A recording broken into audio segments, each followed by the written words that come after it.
What I wanted to do actually was not tell jokes tonight. I wanted to just spend a little bit of time reflecting and trying to give a bit of perspective to where we are in this campaign and where we are at the moment as a party. So please bear with me for the next few minutes while I try and give you my personal take on that.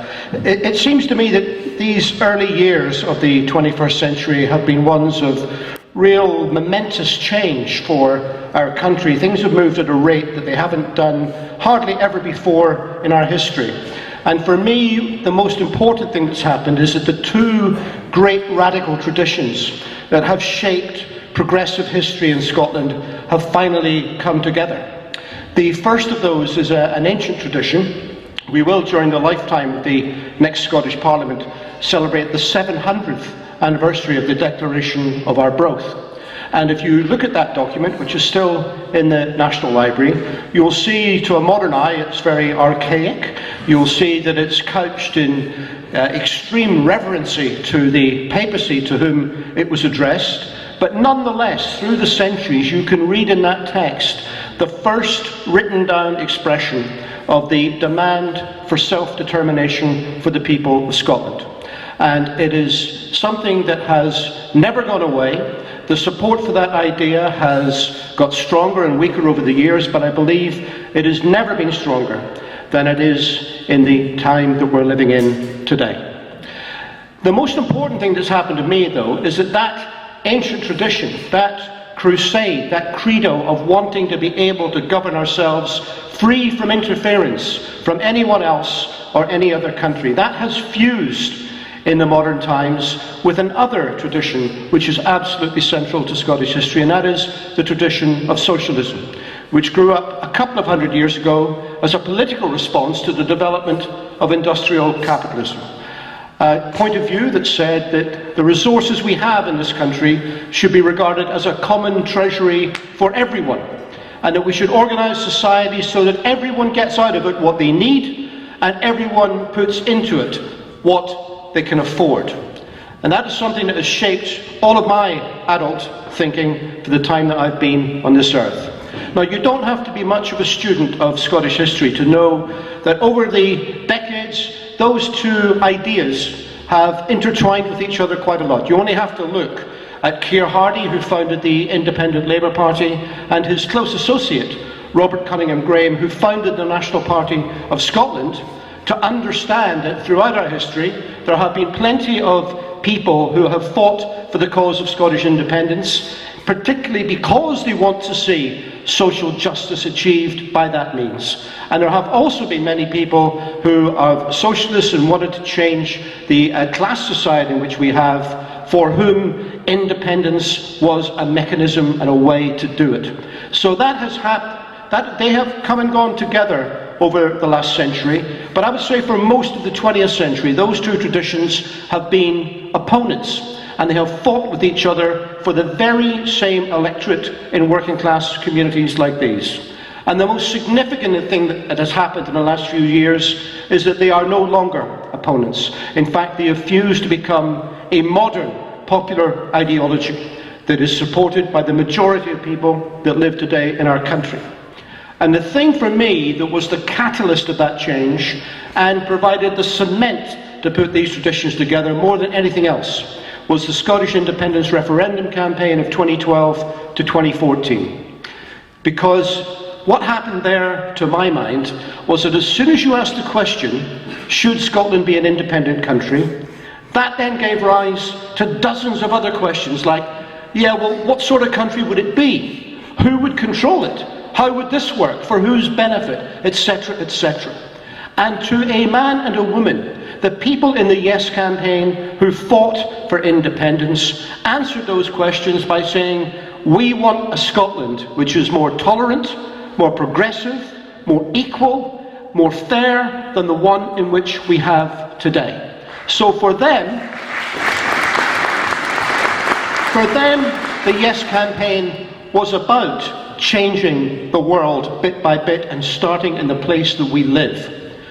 But other people from the socialist, from a Labour tradition, began to realise that rather than being a distraction, as some of the Labour leaders had argued in the past, that independence wasn't a barrier to achieving the social and economic change that they wanted to see. It actually could be the means to an end, the midwife of putting those ideas into practice. And so I believe in the Yes campaign, you had two traditions coming together, an agenda with two sides, one of which was about achieving independence for our country, but the other was about doing that in order to build a better, more equal, more fair, more tolerant, more prosperous country. And that was the message that got 45% of the people to support it from a standing start. Now, we are all veterans of the Yes campaign. Some of us have more wounds than others, but everyone will take to their graves the experience of those years in that campaign. I think they have shaped all of our thinking. And there are two great parts of the legacy of that referendum, to my mind. The first is that Scotland itself is a better country as a result of having asked that question. We emerged after the referendum as a country more self-confident, more at ease with ourselves, more ambitious, more passionate, and more able to have a sense of perspective about how we could change the world. And one of the interesting things that the opinion pollsters ask, for example, is not how you would vote tomorrow in a referendum in independence, but they ask, do you think Scotland will become independent in your lifetime? And there is a clear and consistent majority of people in Scotland now believe that to be the case. So independence has become a question of not if something should happen, but a simple question of when it should happen. And in our lifetime, independence has moved from the political fringes in Scotland to be the mainstream idea that most people now espouse to. And that is quite a phenomenal change in a short space of time. The second big legacy from the referendum campaign was our party itself. It quintupled in size. People joined at such a rate that they couldn't process the applications. And you've seen it here in the streets of these towns and villages in South Lanarkshire. You have seen how that change in ideology I described earlier became also a change in the streets, in the communities, in the homes. And in particular, what happened was this, that people changed and gave up their allegiance in the Labour Party, having been misruled and misled by them for generations and proven that they could not deliver on an agenda of social justice and economic reform, and they put their trust in this party to achieve those ends. Now that is a precious trust that we hold, and we should be very careful not to abuse it. But that was the situation we were in almost exactly 1 year ago today, just 6 months after the referendum result. We then went on, my friends, to achieve something that they said was impossible. And we achieved the election victory last May, which saw us send 95% of Scotland's representatives to Westminster, 95% representatives of this party, 95% of the representatives who, for the first time in our history, would take their instruction first, foremost and only from the people of Scotland who elected them, rather than having their ambition compromised by the UK political system headquartered in Westminster. And that, as you know, we broke all the records that night. And that was the time, that was the day in which, in areas like this, we prized the cold, dead hands of the Labour Party off the working class communities in these areas. And we sent young radicals like Angela Crowley to Westminster, who could not be more of an antidote to the deadbeat dinosaur that she replaced. And all over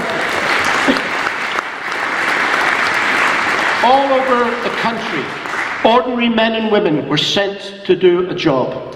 And that job was to stand up for Scotland. Our mission, Stronger for Scotland, to make sure that Scotland, for as long as the people decide that we remain in a political union on these islands, that Scotland's voice will be heard within that union, and it will not be silenced and regarded just as lobby fodder to support the government of the day in England. And I think within the constraints that have been upon us, we have managed to discharge that mandate. We have fought to be on top of our brief. We have tried to hurry and pressure government ministers. We didn't expect, of course, to be sitting with a Conservative majority government. That, frankly, wasn't part of the game plan. But we do, and you play the cards which you are dealt. And because of our insistence not to compromise on being the opposition to the Tory government, we have achieved some successes. Back last July, we were the party that voted against the proposed cuts to tax credits for people in work who are earning low incomes. We were the only party who fought against it, while Labour went home for the afternoon when the vote was taken. And yet, because of our insistence, because of keeping at it, we got to a situation where Osborne had to retreat, where the rebellion, the disgust was enough to make sure that they backed down.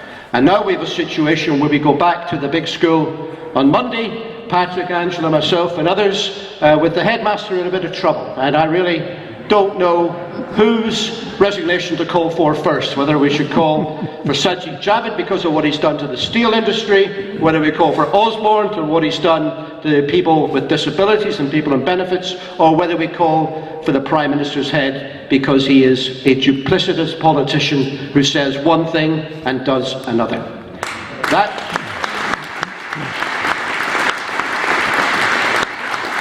We'll have a bit of sport next week, one way or the other. But that, at this present time, is something of a distraction, because, as always, the real fight remains at home.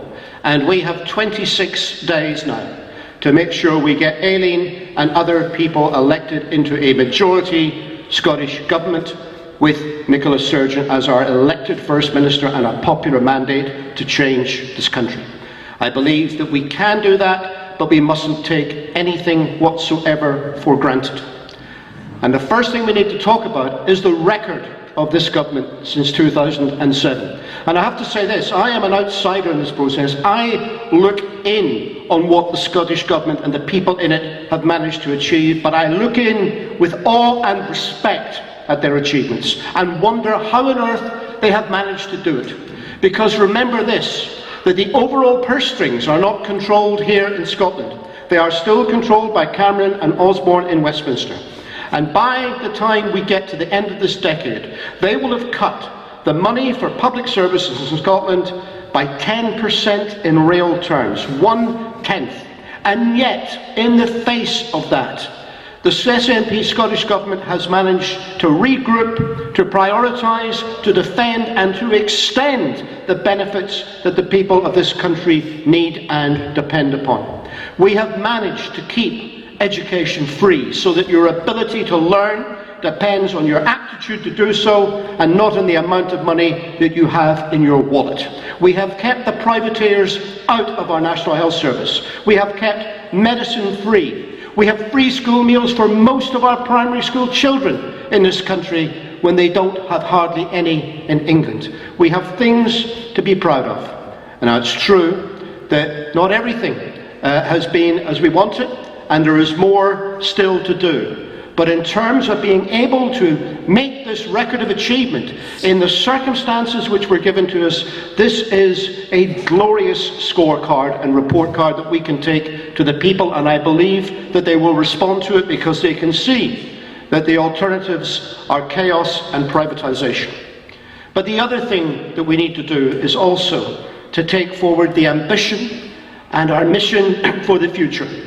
Because we stood last May saying that the election wasn't about independence. We had just 6 months after the referendum where everybody cast their vote in that, so we could do little else but respect, and I do respect the decision of the September referendum. And we were seeking a mandate to stand up for Scotland within the Union last May. But be under no illusion that what we did last May was a step forward. It was part of the process of eventually achieving the independence of our country. And I'll tell you for why. It's quite simple.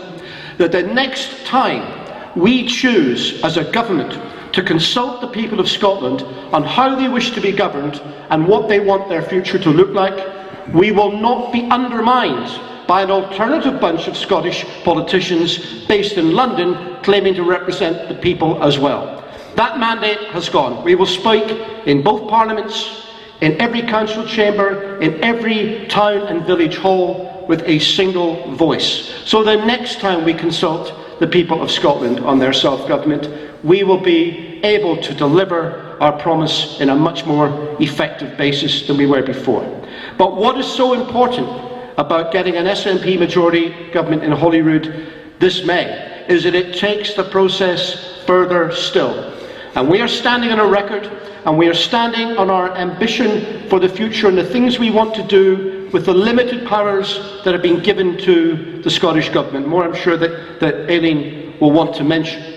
But we are also standing, and make no mistake about it, we are standing in order to take our country forward still on the journey it began a couple of years ago. A journey towards becoming a modern, independent nation state where the people that live here are the only ones that control what happens here.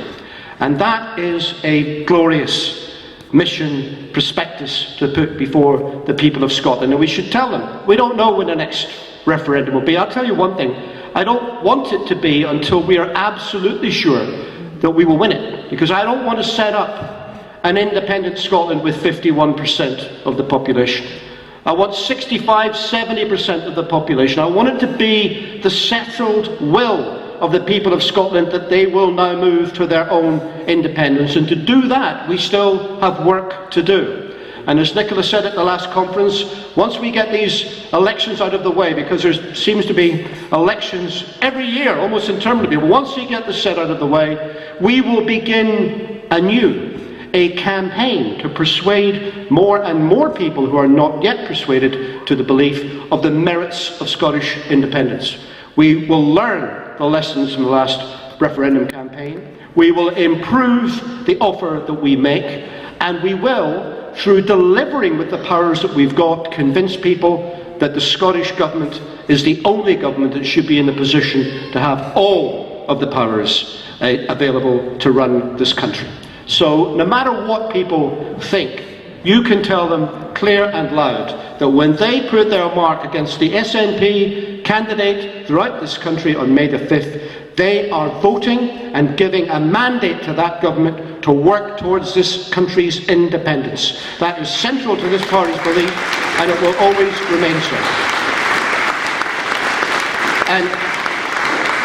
And finally, and I apologise again for the lack of jokes, but finally, I just wanted to say this. I mean, please, you are all veteran campaigners. You've been at this game probably for as long as I have, many of you, but do not believe the opinion polls that you read at the moment. Do not believe them.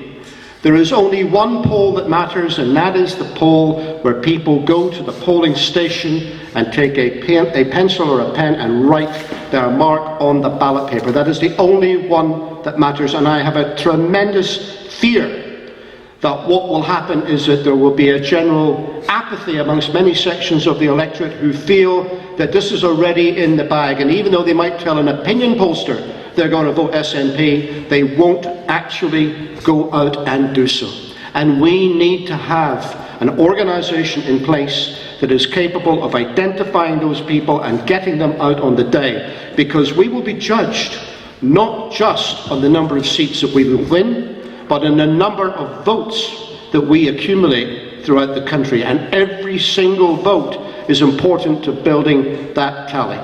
I am confident that we are up to that task. I am confident that we can win and take our country further towards its own nationhood. I'll see you on the other side. Thank you.